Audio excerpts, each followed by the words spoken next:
He was a Jewish military general who fought against the Romans before defecting to them. He became one of the most important historians of the first century, producing several works that are still being studied today. But does he offer us any insights about Jesus as a historical figure? This is Bible Search and Rescue.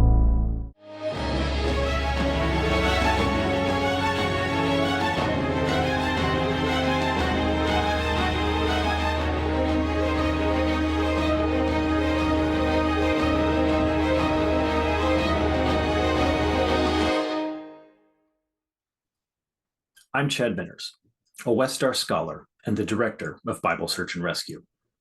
Our goal at Westar is to make biblical scholarship accessible to the general public. Today, we're going to begin a series of videos looking at the question, is there historical evidence for Jesus outside of the New Testament? It's a question that many have, and we want to help you navigate that question and decide what you think the answer is. At Bible Search and Rescue, our video and written posts are shorter explanations designed to get to the heart of the issue. We're going to begin this series by looking at the writings of a significant first century Jewish historian, Flavius Josephus. Josephus was born in 37 CE to a priestly family. He was active in the political affairs of his time, but was thrust into uncharted territory when the Roman-Jewish War began in 66 CE. Josephus became general of the Galilean forces, which were decisively defeated by the Romans at the siege of Jotapata. This normally would be the end, but Josephus's life took an intriguing turn when, according to him, he prophesied to the Roman general Vespasian, who was leading the war for Rome, that Vespasian would become the emperor. Whether this prophecy story is true or not, Vespasian did become emperor in 69 CE, which launched a new dynasty of rule, the Flavian dynasty. Josephus defected to the Romans, serving as an interpreter for the duration of the war to Titus, Vespasian's son and future emperor. He spent the rest of his life in Vespasian's family.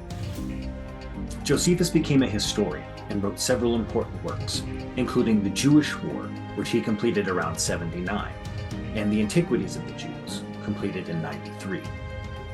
While the Jewish War examined the political situation that led to, and the actual war between the Romans and the Jewish people, the Antiquities of the Jews told the history of the Jewish people in 20 books, mainly for a Roman audience.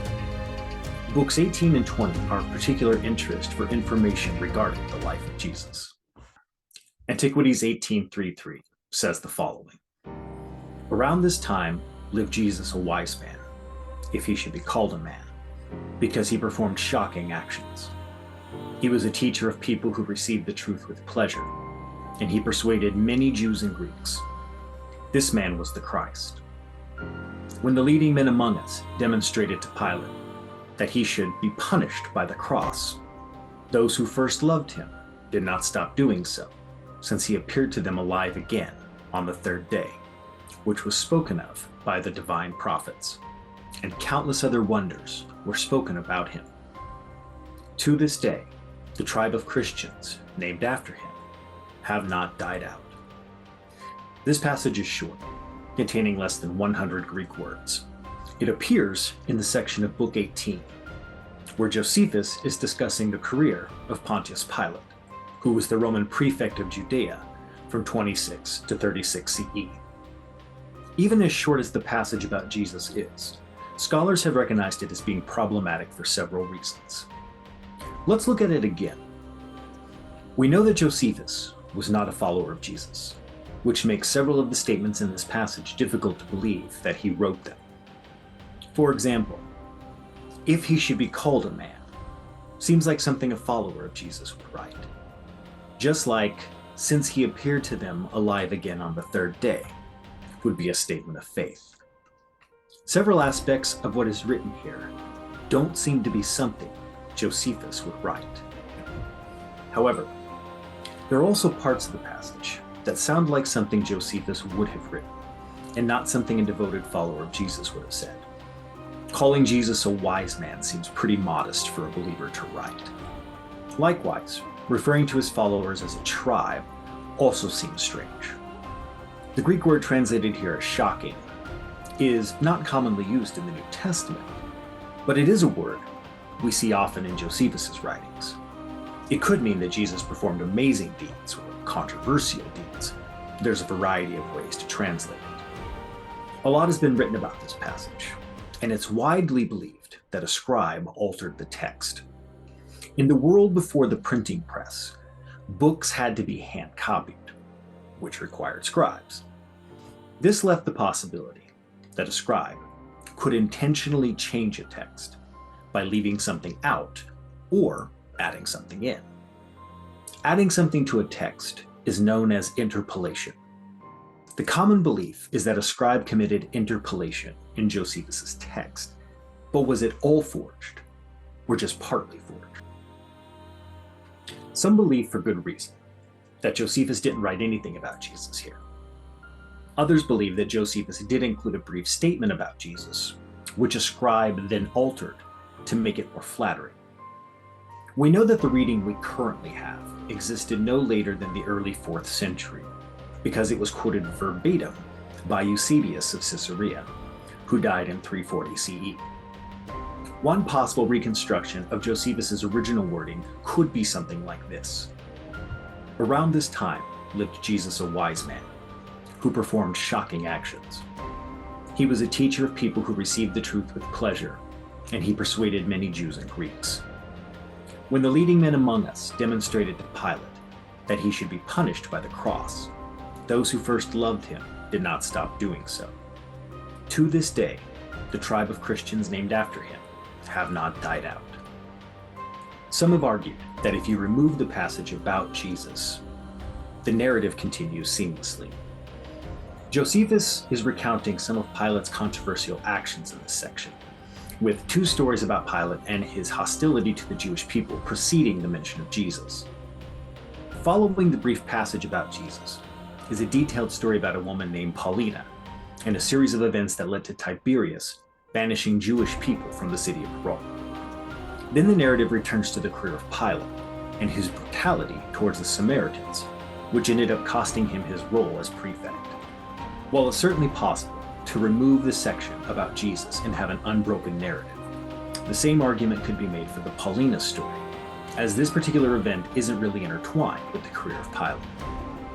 If that story was removed, and the Jesus passage was left in, there would be 4 consecutive episodes in the career of Pilate that go from the beginning of his time as prefect to the end. As I mentioned before, Book 20 also makes a brief reference to Jesus. Let's look at what's written there and consider what it tells us. Now Festus was dead, and Albinus was still on the road. So Ananus convened the Sanhedrin of judges, who brought to him a man named James, who was the brother of Jesus called Christ, and others who were accused of being lawbreakers that were sent to be stoned. Here we read that Albinus had become the new procurator of Judea when his predecessor Festus died. He appointed a man named Ananus to become the new high priest. Ananus used the opportunity to convene the Sanhedrin and stone James and others. As Josephus explains, some notable citizens of Judea reported this to Albinus because the convening of the Sanhedrin was not supposed to happen without the procurator's consent. Albinus removed Ananus from the high priesthood just 3 months after appointing him. The authenticity of this passage has faced far less scrutiny and says very little about Jesus or James.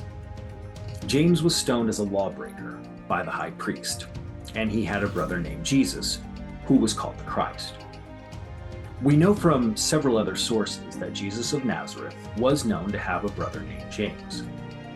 One interesting feature of this passage is the reference to Jesus called Christ.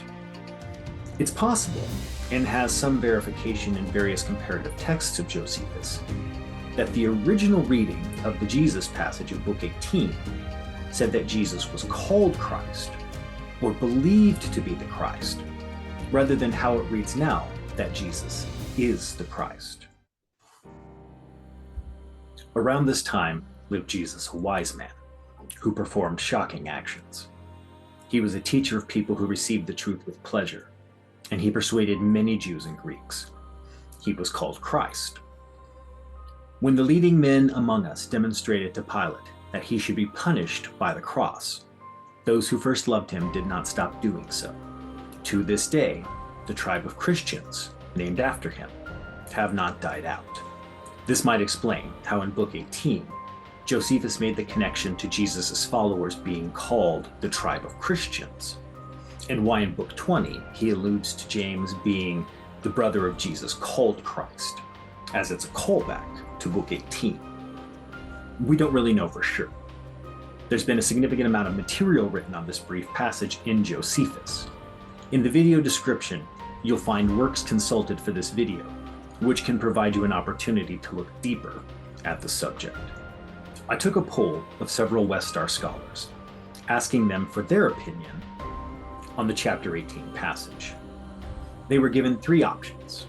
The passage is entirely authentic, it's partially authentic and mentions Jesus, but was altered by a scribe, or it's entirely inauthentic. The voting on this one was tight. None of the scholars believed that the passage was completely authentic, which was expected. There was one extra vote for partially authentic over completely inauthentic. What does this mean for looking at Jesus outside of the New Testament? Obviously, if you conclude that the reference in Book 18 is completely forged, it doesn't say anything about Jesus. This may impact whether you see the reference in Book 20 as being authentic or not.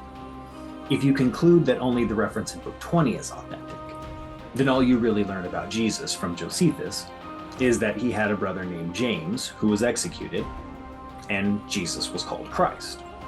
If you conclude it's completely authentic, then you get some intriguing details about Jesus that align with the faith perspective, but you're left with questions about why Josephus spent so few words writing about someone he was declaring to be the Messiah, and who had appeared alive again after dying. If you conclude the Book 18 passage is partially authentic, it gives a little insight into who Jesus was, but not a lot. Being called a wise man probably meant he was some kind of teacher. He was known to have persuaded Jews and Greeks, which is likely a misunderstanding on Josephus's part from his own time, as Jesus was not known to have persuaded many Greeks in his lifetime. And he did things that shocked or surprised people. There aren't really many details. The key thing we get is that Jesus was executed by Pilate after being handed over by the preeminent men of the Jewish community.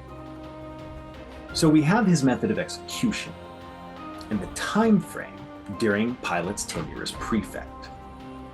Notice Josephus does not say the Sanhedrin did this, in contrast to what we read about James in Book 20, though it is possible that's what Josephus intended for us to understand. Lastly, Jesus had followers who claimed they were those of the Christ as their name. Overall, there's very little here. The partial reconstruction is a very modest amount of information, and the inclusion seems to be motivated in part by the existence of Jesus' followers at the time Josephus was writing, and because Josephus was telling the story of Pilate. Pilate is given far more treatment in Josephus than Jesus, though the portrait of Pilate is negative. In fact, John the Baptist is treated as a more significant figure than Jesus in the Antiquities. If the passage is partially authentic, which is a common belief among many scholars, the portrait of Jesus has little detail, and certainly doesn't give the impression that Josephus thought Jesus was of great importance. The 2 key details that really emerge are that Jesus was executed, and this execution was ordered by Pilate. For Josephus, it wasn't an earth-shattering moment. It was one of 4 actions he recorded about Pilate over his 10 years as the prefect. Jesus is treated as a relatively minor first-century figure, important enough to receive 2 brief mentions, but not significant enough to go into detail about his life or even the reason he was executed. In our next video post, we'll be looking at the writings of Roman historian Cornelius Tacitus to see if he provides any information on who Jesus was. On behalf of the Westar Institute, thank you for joining us for Bible Search and Rescue. I'm Chad Benners, encouraging you to continue questioning and seeing where scholarship can take you.